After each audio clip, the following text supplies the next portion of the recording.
Ce shiur est dédié pour l'élévation de l'âme de Ephraim ben Makhlouf, le Rosh Yeshiva de la Yeshiva de Ponovitch, s'appelle le Rav Kahanman Zatzal. C'est lui qui, donc, Ponovitch, c'est une grande yeshiva qu'il y avait en Europe, qui a été détruite par les nazis. Et lui est arrivé en Israël avant la Shoah. En 1942, il a décidé il était sur une dune comme ça, près de Tel Aviv. Il a dit ici, je reconstruis la yeshiva de Ponovitch. On l'a pris pour un fou, d'accord.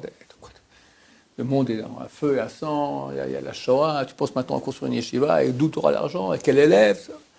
Et aujourd'hui, c'est la plus grande yeshiva du monde, avec Mir, c'est la deuxième plus grande yeshiva du monde, le plus grand c'est Mir, la deuxième c'est Ponovitch. En qualité, c'est peut-être la meilleure avec Hebron, d'accord, c'est vraiment des fauves, des lions en Torah, très très grands. Ce rêve a été réalisé. D'ailleurs, c'est intéressant, c'était pas mon sujet, mais quand ils ont fait la cérémonie de la pierre d'achoppement, d'accord. Ah, ils ont pleuré, le Chazon Ish était là-bas et ils ont pleuré, d'accord. Ils ont pleuré, ce Ponovitch qui était détruit, ils ont pleuré pour que ça réussisse ici.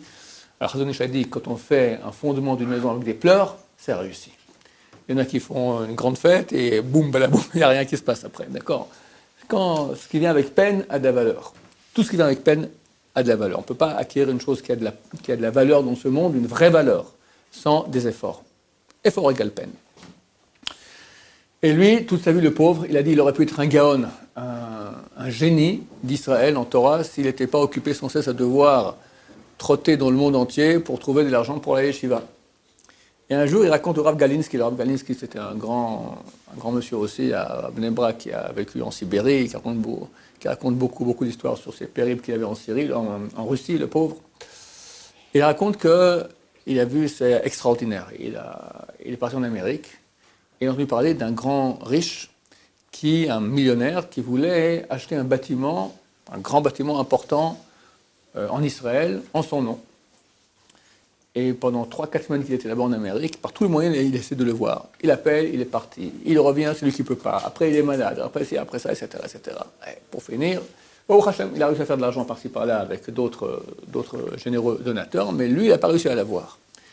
Il monte dans l'avion, et tout à coup, qui est à côté de lui dans l'avion qui part pour Israël, ce millionnaire, que ça fait 3 semaines qu'il le recherche partout. Un type très sympa, tout ça, il parle, et lui propose, voilà. C'est pas pour Ponovitch. Ponovitch déjà existe, c'est bien. Mais il y a d'autres yeshivot qui ont été détruites durant la Shoah, qui sont en Europe. Et on peut reconstruire maintenant des yeshivot en ce nom-là aussi en Israël. Ça manque pas il y a besoin, il y a des élèves, et il y a des profs, et il manque des bâtiments. Donc il lui propose. Le monsieur lui dit, désolé, vous venez trop tard. Je viens de fermer il y a 1 semaine avec... je finance la construction d'un stade immense à Tel Aviv. Le stade Bloomfield, qui est peut-être le plus grand stade qui est en Israël. Alors Rav Kalman a dit au Rav Galinsky, tu vois, comment le type, il a raté. S'il avait fait un bâtiment pour une yeshiva, chaque étude de Torah, il a du mérite là-dedans. Et il y aurait des centaines d'élèves qui étudient pendant des dizaines d'années. C'est un mérite énorme. Maintenant, il a payé un stade de foot où ils jouent Shabbat, ils font du Chilul Shabbat. Qu'est-ce que ça fait du foot dans le ciel? Ça fait rien du tout. Au contraire, ça fait des péchés.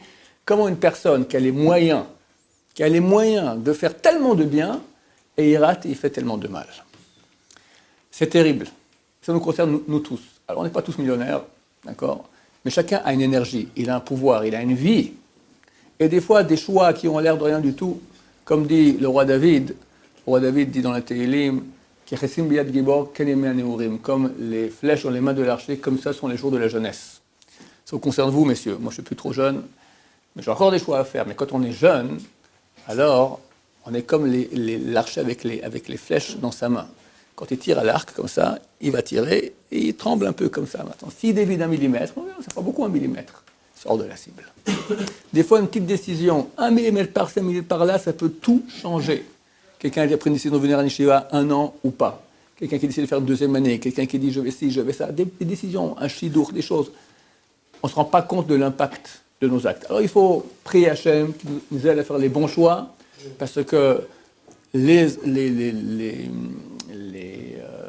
conséquences des choix que nous faisons, ce que nous voyons, c'est seulement Olam Hazé. C'est un monde fini, mais elles sont infinies.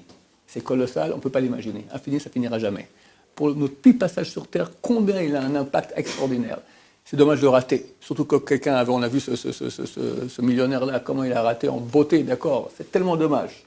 Que nous allons faire les bons choix. Baruch Adonai, l'olam, amen, va amen.